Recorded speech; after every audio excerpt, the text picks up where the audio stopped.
right? We have come to this part just to understand about active join and inactive join, if you remember. So by default, I'm going to join this date with my order date. Order date is an order date, and I'm going to join this order date as my date. Okay. So now you can see this is your the line is darker, right? Every other join is, of course, a dark line. That means we can double click on it, and you can see the pop-up. So automatically this is selected. Make this relationship active. That is the reason every join, if you look at any other join, it is automatically selected. Hence, the line is darker. Okay. So let us do one thing. Let us try to uncheck that option and click on OK. You can see the line is dotted now. The line is dotted. That means it's an inactive join. So again, I'm going to make it active because I want the order date and date join to be active, because I'm going to create another join between the same date and ship date. I just dragged and dropped. Now you can see automatically a join has been formed, and the join is automatically, it's a dotted line. Let us try to make it active. So what it says you cannot create two active join at once.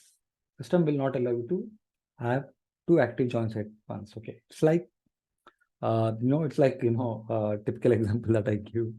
So you cannot have a relationship with other person when you are actively having a relationship with the other person, one person. Okay. So it's like that. So since you are already have an active relationship with order date, you cannot have this active relationship.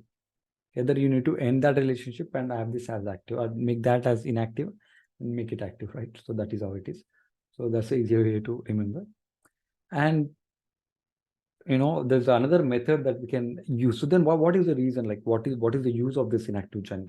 Let's try to understand in that. Okay.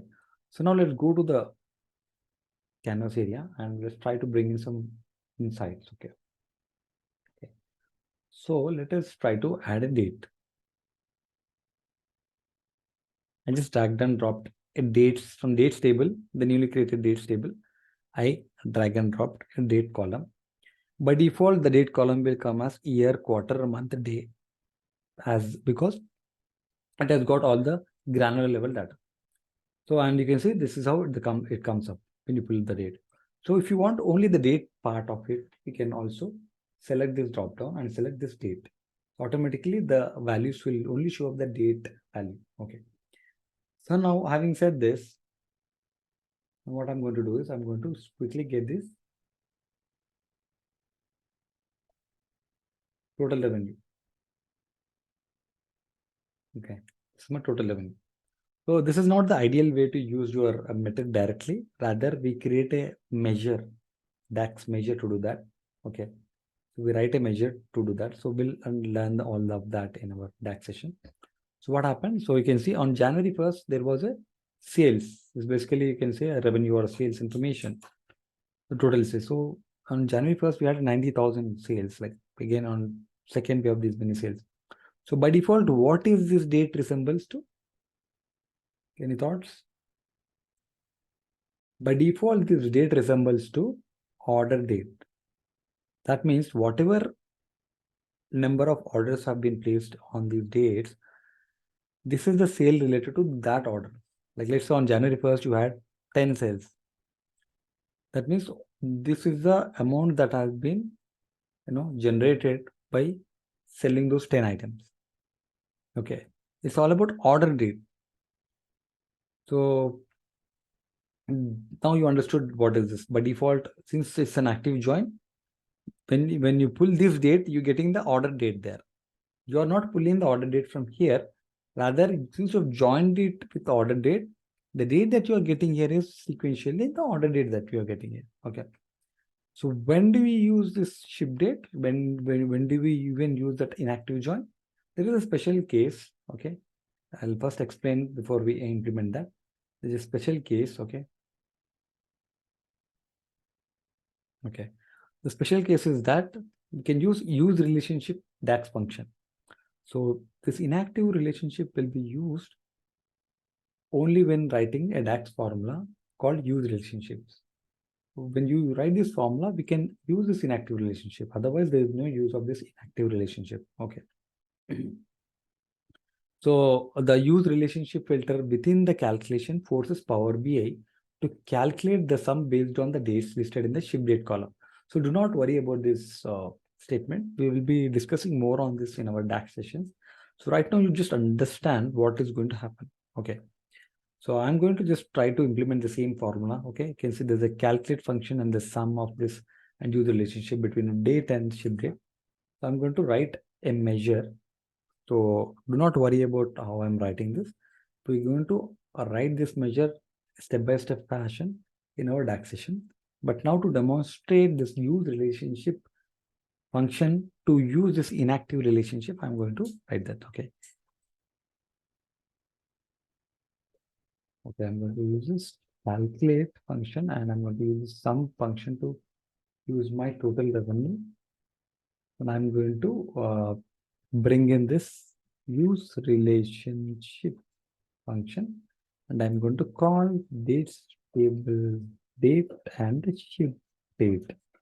So what I'm doing here is I'm calling using this use relationship function. I'm calling two things. I'm saying, boss, I want you to use this relationship. Use this relationship between date and ship date that I have defined as an inactive join. In order to tell this to Power BI, you need to make sure you define a inactive relationship prior to this. Okay. Click on this tick mark and this measure is created on the right side. Now what I'm going to do is I'm going to add this and I'm going to remove the sales.